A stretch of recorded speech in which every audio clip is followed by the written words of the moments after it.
Unfortunately, most of the salespeople, and I'm basically part of this gang, our motto is like, it's easy to be busy. It's always so many things to do. What most of the people fail to recognize is they do not really consider that lead is a person, it's not a company. Because we say that things are too expensive only when we don't see the value. Hi, I'm Dmytro Shvets, your host at the Start Global Insights, where I interview experts from different countries about local business secrets and international expansion experience.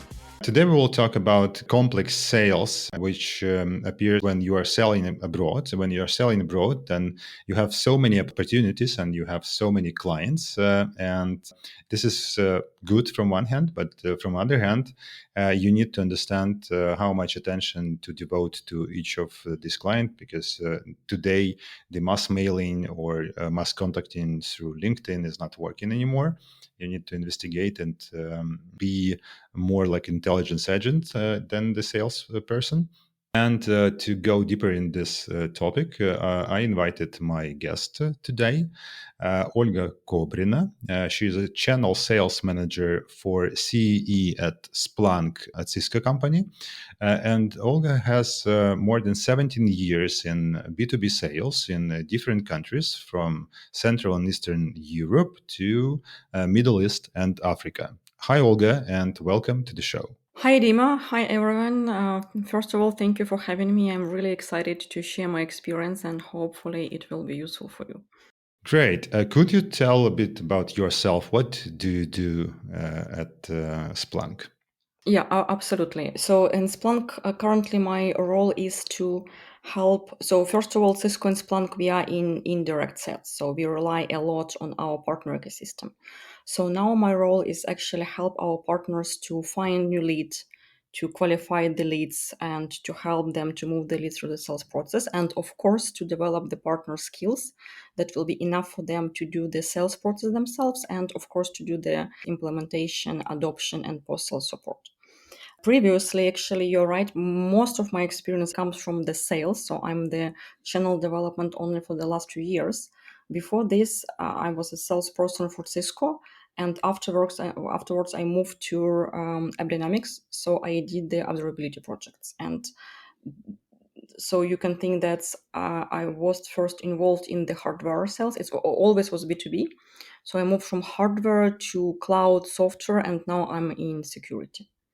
So from one side, you have a complex product of your company, and from the other side, you have also the complex buyer. Yeah, because in most cases, you are not selling to one single person. You are selling to the company, and then you have this internal ecosystem of stakeholders or people inside the company. So this is like a collision of two universes together, and you need to find these links between all these people and to understand how to proceed. And I think that the biggest challenge here is to understand to whom to devote your full attention, to what clients to invest your time, and what clients could be shifted for the later approach. Now, how do you do that? So you mentioned that you have this qualification stage. Why do you need it? Yeah, good point. First of all, yeah, let me just like reiterate what you just said. Yes, it is complex. Multiple teams are involved. As on our side, the same on the partner side, and the same on the customer side.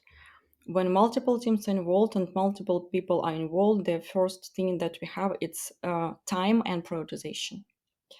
And unfortunately, I don't know, like fortunately, unfortunately, yeah, but most of the salespeople, and I'm basically part of this gang, our motto is like, it's easy to be busy.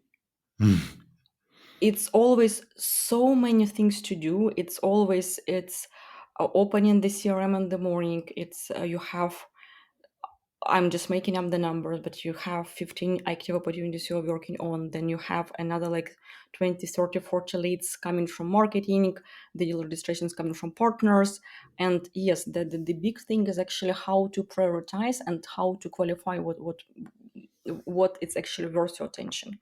And the same is actually when it's come to involving some other people. because everyone is super busy, especially when we work in this multinational corporation, when one person responsible for multiple countries. The same on the sales side, channel side, and on the engineering side as well. So engineering people and their management, they actually want to understand where the time is spent. Yeah. Everyone actually as a metric has sales. It's not the time spent, it's basically the deals and the dollar closed. Yeah. So each functions whom we involved in the process, they want to understand actually what's the deal value and what the probability that the deal will be closed. Because no one actually wants to work on something that is just satisfying customers' interest. Yeah. And unfortunately, a lot of leads that are coming, or even sometimes active opportunities, they are not real. It just, we are satisfying as a sales, we are satisfying someone's interest. And second, with this easy to be busy concept, we basically, we think that we are doing something, we think that we are contributing, we are adding value to the company, but as a result, we like first we are draining ourselves, and the second the company doesn't see the results. Yeah, because it's the sometimes what we see that the deals, the salesperson is working for like months, it drops at the very last moment, and the sales says, oh no, we were just like unlucky, something has happened, blah blah blah blah blah blah blah. But usually if you will go back to the deal and we are doing this actually inside the company as the regular process, but when we analyze the deal and we analyze what happened, we can actually see that there were a certain red flags that we missed. Yeah. Either consciously or unconsciously, again, because when salespeople, they see that they have 15 leads they're working on, they think that it's perfect, right? I have like so many customers, I'm gonna meet my number, it's this 15 people, 15 companies, 15 leads, or whatever. Everybody is saying that they are interested. Yeah. So this is one thing is that you are contacting your client and the client says that we're not interested. So then this is like a very obvious red flag, so not to proceed there. But in most cases, they are not either. They do not answer negatively, or they are like taking the time to think about that, and it can be very long, especially in this in this complex products. The sales cycles are very long, so you can be lost in this deal talking meeting, wasting your time actually.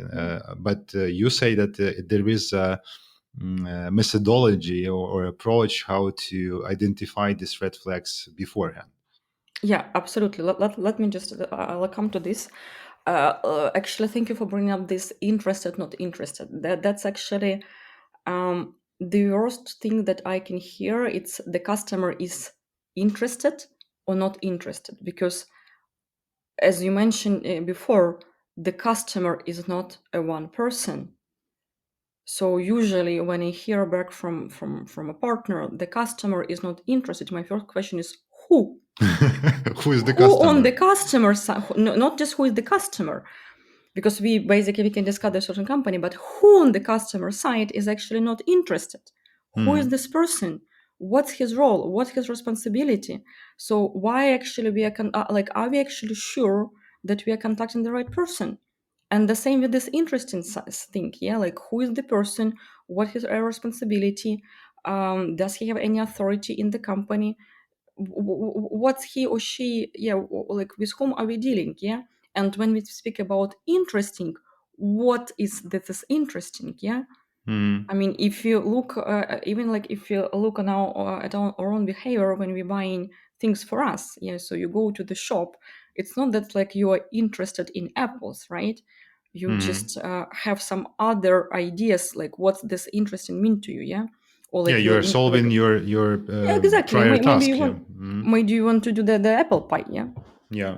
That's why you need apples, yeah? Or maybe you think that apple is a good snack for you, just like to Or keep in for the your source kids for a day, or to for kids. school. That yeah, exactly. Yeah, if someone will in this store will see, say like, you know what, this is the new recipe for the plum pie, yeah. Then and there are plums, so maybe you will go for plums if you want to do the pie.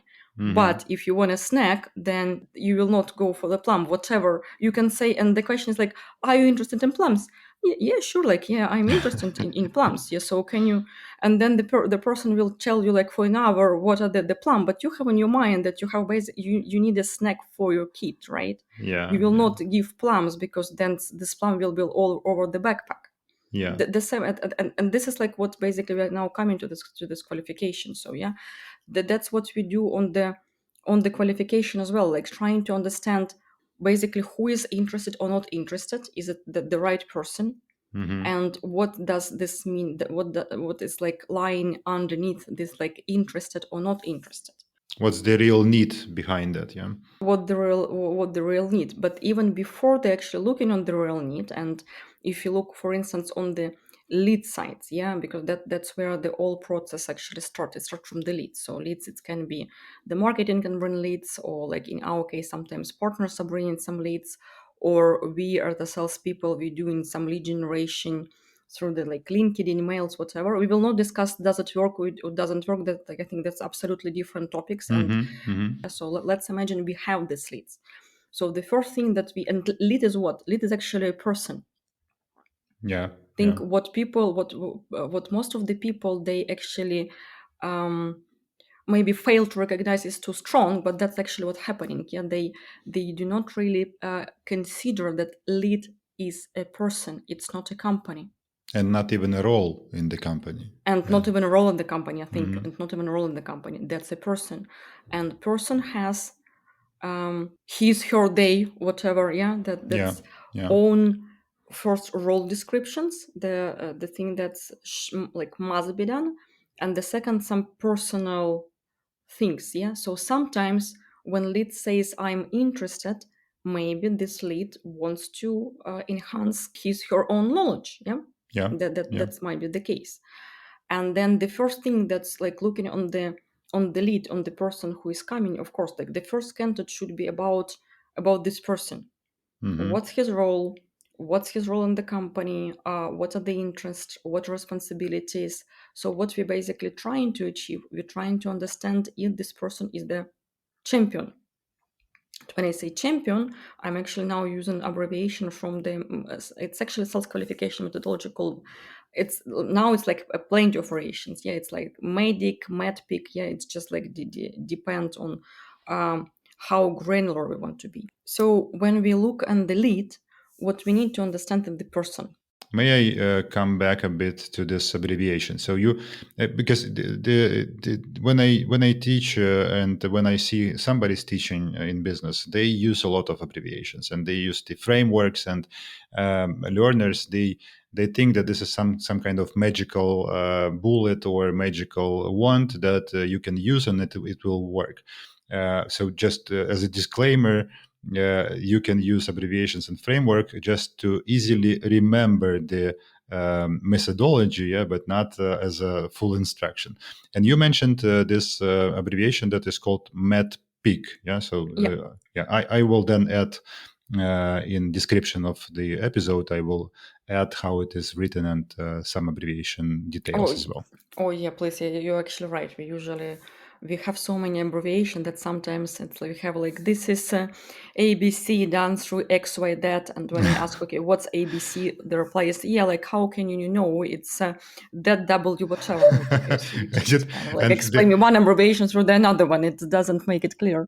what I like is that when two IT, so the IT person from software meets the IT person from hardware, and they use the same abbreviations but with totally different meaning, thinking The, that they understand each other. this perfect example is for infrastructure. Because for Mm. software guy and for hardware guy, infrastructure, there's like totally different things. And for Or like, architect is the third one. yeah, exactly, yeah. It's or like yesterday I saw on the slides abbreviation UC, and it's not like UC is Unified Communications, guys. What do you mean Of by that? course, of And course. this no, UC is use case. Mm.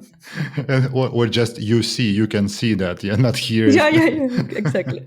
Okay, so that's point taken. MEDDPICC. MEDDPICC is the sales qualification methodology. Again, it's not a sales process. Yeah, sales process is basically how you move your lead from the lead stage up to the closure. MEDDPICC Mhm. is something that you can check you can use to check on each stage how healthy is the deal. Yeah, so basically what's their probability that the deal will be closed. So M state for metrics, E that's economical buyer, 2D is decision criteria and decision process. Then sometimes there is a P, so it can be MEDDPICC or MEDDPICC. So if there is a P, that's a paper process, which is actually part of the decision process. I stands for identified pay. Variations might be 1C might mean, white C always actually means champion, but double C means champion and competition. Okay. Yeah, so that's about that. When we start working on a lead, on any lead, so the first, and lead is a person, yeah, and champion is the person. So the first actually qualification, what we need to look into is that is this person can be potentially my champion. And who is the champion? What is the description of the champion? So champion is the person who, the simplest one is like, if you think about it, this is the person who sells on your behalf in the company. So he or she is so interested in and needs your product that they like help you to promote it internally. And this is correct. And they actually have authority to do this. Okay, So this is important. This is important. Yes, this is important. Sometimes there might be some person who really thinks that the solution or service that you are offering, it will do good for a company. Let's not use word interest. Yeah, that's this solution will basically satisfy their need. Yeah. But and this person he or she genuinely tries to help, but because this person has no authority, basically no one listens to him or her, then it just it's a coach. Yeah, so these people, they're still very useful, because these people, they can tell you how companies making decision, what might be, because they are not they cannot set the decision criteria, but they might be able to tell you what are the decision They criteria. are like information source. They like information source. Yeah, you can, due to them you can uncover some other letters in the metric. Yes, so sometimes they will be able to give you some information, basically how to do the business case, but they are not strong enough to really promote you inside the company. Yeah? So sometimes they are not strong enough even to introduce you to someone, but they can tell you the name with whom you should meet. So again, we are starting like looking at the lead and lead the person. So the first thing is actually to qualify if this person can be a potential champion. Yeah, no one is champion from the start. We need to grow. We need to work with the person to understand his or her power inside the company, or own pain or own need that this solution of service will satisfy, and how this person will be if this person will be really push us forward. So that would be the first one. The second one would be, and again, sometimes like there are discussions like what's the first, yeah, like champion or pain. From my perspective, we all come from people, so champion would be the first, yeah, because then if person contacts you or if he replies or she replies to the message, then probably there is some pain that this company is trying to address. And moreover, if I think that, well, correct me if I'm wrong, it might be so that even if there is no pain in the company right now for your product, but you have a champion, then when this pain appears in the future, then this champion will come to you first. Yes, but honestly, I don't believe that there is no pain in the company. So if this person, it's just the matter of, is this pain, is it already on the company's conscious level? So are they really actively trying to solve it, or it's company is bothered by something? Yeah, so there is actually a need. So there is the pain. It was never qualified. Yeah. It was never quantified as well. So that's why, again, jumping a little bit forward, or maybe even to the some other time. That's why we need metrics, yeah, because we need to quantify the pain. But yes, even if but yes, if you build the person, the champion, if you build a strong connection, then this person will come back to you because they will know that something is going on. Mm-hmm. And but there is a kind of like disadvantage to that, because sometimes the people approach other people just to learn, just to gather some information, to, as you just mentioned, just when or if something appear, that they are prepared. Mm-hmm. So they And can this, use you as a teacher, in fact, yeah. yes, Mm-hmm. yes. So basically, Free teacher. for free teacher, yeah. So Mm-hmm. so you think you are working on a deal, Mm-hmm. but in fact, it's just someone is gathering information. Yeah, it may be also for example, they have tender, yeah, and they need some additional player to play on the tender, but somebody else is already winning, so they just using you to be this additional Second player. offer, yeah, Mm-hmm. yeah, because they just, or second, third, or whatever offer, just in case, maybe they are Mm-hmm. not using you, maybe they're genuinely interested to understand, maybe there is something else on the market that Mm-hmm. might fit better. But yeah, if in the bidding, if still, yeah, that's like, again, that is discussion, yeah, if RFP is out, should the company apply or not? I still think that they should, but they should actually go back and try to do the qualification and try to really understand what's the real pain, what company is trying to solve, what are the decision criteria. So then the RFP answer, they will actually fit to what the customer wants to see. This is a really good point, and I think that this is also the mistake that people do when they sell. They are so glad that they've got this request for a proposal, and that they are rushing to apply for that, answering the questions of the client. In most cases, is not correct. So you need to go to the client again or first time before sending the RFP, and maybe you can even influence the client so that they will change the questions, yeah, That's a in this RFP. There is a possibility, yeah. So yeah, Mm-hmm. of course, I totally agree. Just like answering the RFP, it just time consuming, and if you think about the time it takes to answer and the probability to win, it honestly, it doesn't worth it, yeah. Mm-hmm. Mm-hmm. It's like really low probability that someone who just like got the invitation for RFP will win it without understanding what's actually going on, yeah. So the situations are different. If public company issued RFP, then it's more tricky to try to connect with them, but it's still possible. Yeah, there is still will be process with questions and answers. Yeah, at least to ask Mm-hmm. some qualification and clarification questions, which might even stimulate some thinking process on the customer side. Yeah, is this really what they need? Mm-hmm. But even if they still know what they need, yeah, then again, then you can prepare your offer better, and they it's like just increasing chances. Mm-hmm. Yeah, yeah. Even in formulation of the same answer, yes, even using correct words that the client will understand. Oh, exactly. And especially, like, look, just don't forget that we are all in AI era. So I could easily imagine that if it's multiple RFP responses, that some might want to use AI just to check if it's something that fits their RFP, right? And then Mm-hmm. it's all a Mm-hmm. matter of this words, yeah, all Yeah, this. yeah.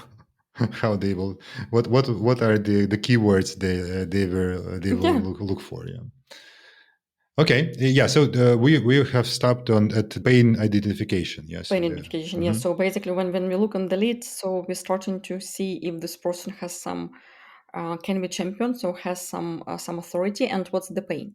Mhm. And pain is something that we really need to stop and to dig deeper and deeper. Again, looking into the pain, it's I will use pain like real pain, yeah, because sometimes the customer says, "Oh, you know what? We need." I'm come from IT, so I will use some Mhm. IT example. They Mhm. need, "Oh, you know what? We need extra storage. Mhm. Just give us the proposal for whatever the capacity and then some specification." So the correct question is like, look guys, why do you need the extra storage? What type of data will be there? What are you trying to achieve? So what Mhm. are they? Do they need the data to store compliance? Are they launching new AT systems? And then you can actually shape, you can even propose maybe some other type of the storages, not the one that they originally requested. Or you can say like, okay, look guys, actually if you need the storage for this specific case, maybe let's look with you to move into cloud, yeah, or maybe let's use something else. I have a quick example that I had in my product, maybe a bit more clear for non-IT guys. Just recently, I've got a request to make the training in sales and in negotiations, corporate training. And then, of course, I asked why. So why do you need it? and then we started to dig deeper and understanding the whole sales cycle, who is the client, what do they sell, what is the product, what is the value proposition, and then how do they do it, how they generate leads, etc. And it appeared that the problem is not that the salespeople are bad in sales or negotiations, but in the product itself. So the product does not meet the request of their clients. And at the end, I said that you don't need the training for negotiations for your salespeople, which was kind of a bet for me. So I did not sell the training. But on the other hand, I did not sell the training that would not solve the problem. Yeah, so that's another stuff. Yes, I do not lose the time for this client because they actually do not need my product. Exactly. And you know what, it's not that it's turned out bad for you, because you would never ever sold it, because at some point they will, so exactly, so they come to you like saying we need a training for the salespeople. So if it wasn't you but someone else, so the person would what, like make an offer, right? Mm-hmm.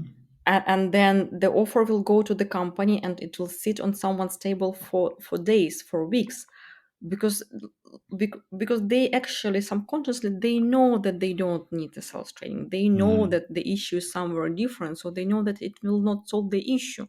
And when the product, service, or whatever doesn't solve the issue, it's always what? Too expensive, right? Because we say that things are too expensive only when we don't see the value. So when the actually the inconveniences of on our side, on the customer side, they're actually less than the price that they need to pay to solve them. Exactly. So that's another actually good point, speaking about the pain and identifying pain, to understand actually how big is the pain. Yeah. Are they really suffering, or it just good to have? Yeah. So no, you didn't actually lose the deal. The deal was never there. Exactly. It was the perception the deal was there. By the way, so when do you ask for the budget? That's a question. That's a good question. It depends, to be honest. For me, what's actually the most important is to really qualify pain first. Qualify and quantify to see actually what are their financial implications on the current pain. Because then it's simultaneously justified the price. And if the pain is strong enough, if it actually cost company like a feasible amount of money, then they can allocate extra budget. Even not having the one Even not in place. having the one.